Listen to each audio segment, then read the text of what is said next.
and welcome to RCKicks. On today's show, well, we're going to be building the Subaru Brat. Yes, it's one I'm really looking forward to, as I remember this all those years ago, but I never got a chance to get one. Now, we've built this chassis before when I restored this frog on the show, but we're going to go through the build of the chassis again because it was quite a while ago now, and then we're going to turn our attentions to the body. Now, there's two bodies in this. You've got the polycarbonate and you've got the hard body. We're going to be painting up the hard body in this series, and then I'm not sure what I'm going to do with the polycarbonate one. Probably end up going on something else.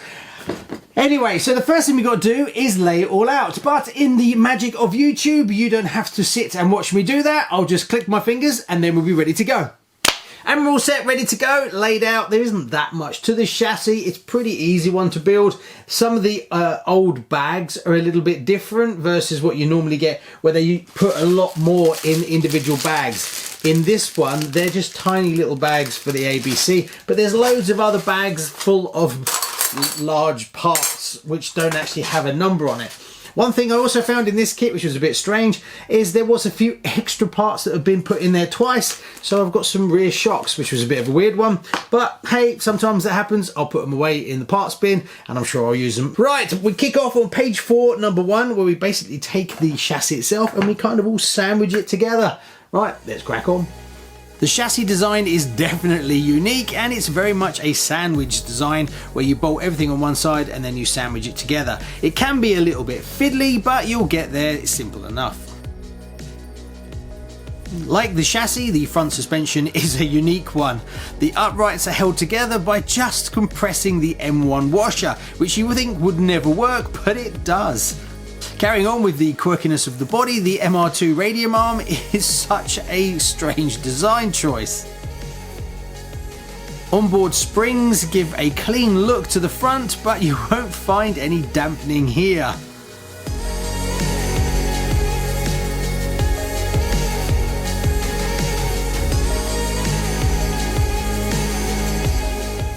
Now, it's good to see in this kit you get 3 choices of pinion and spur gear, so you get a standard high speed and a low down torque one. In this kit I just put the middle of the road and went with the standard, which is a 50 tooth and an 18 tooth pinion. The high speed is the 49 tooth with a 19 tooth pinion, and the low down torque is a 52 tooth and a 16 tooth pinion. Like the chassis, the gearbox is a sandwich style as well. Can be, again, be a bit fiddly, and there's lots of little bits and pieces. I wouldn't say it's complicated, it's just you've got to be a bit careful. When I was building the shocks, I did find that the kit oil is a little bit thick, so if you're building one of these, I would recommend going a little bit lighter with the oil. Otherwise, the suspension doesn't travel as much as I liked. Once the kit is built, I will have to dismantle mine and change out the oil.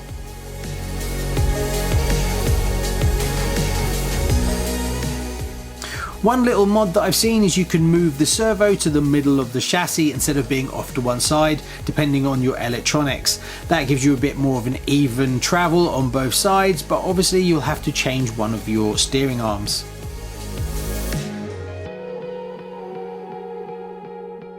So there you go, that didn't take very long at all, and I must admit I have forgotten how easy and fun these chassis are to build. If you're starting out, I would highly recommend this as one to kick off with.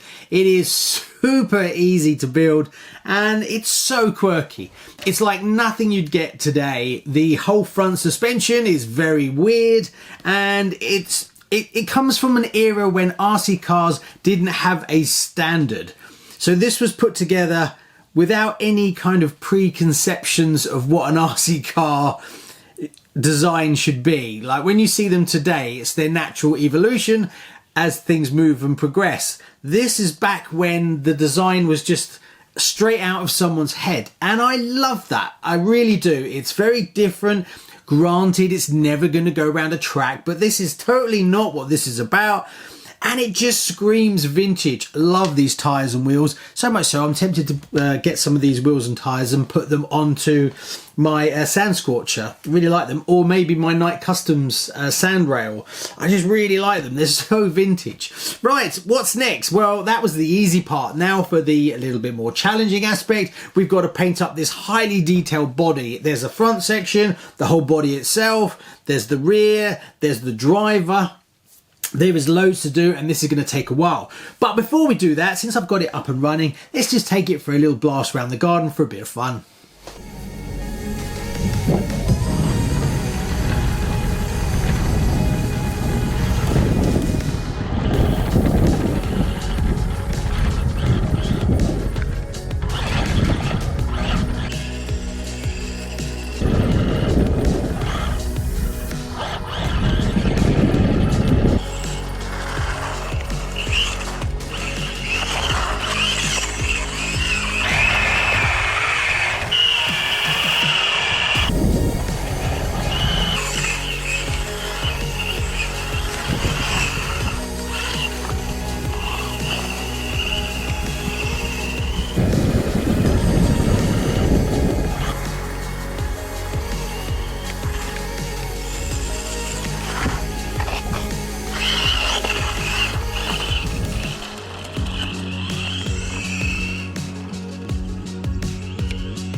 Well, even being so old designs, they are great fun and perfect for taking around the garden. Which one do I prefer? It's hard to split them, to be honest, so it'll be a personal choice.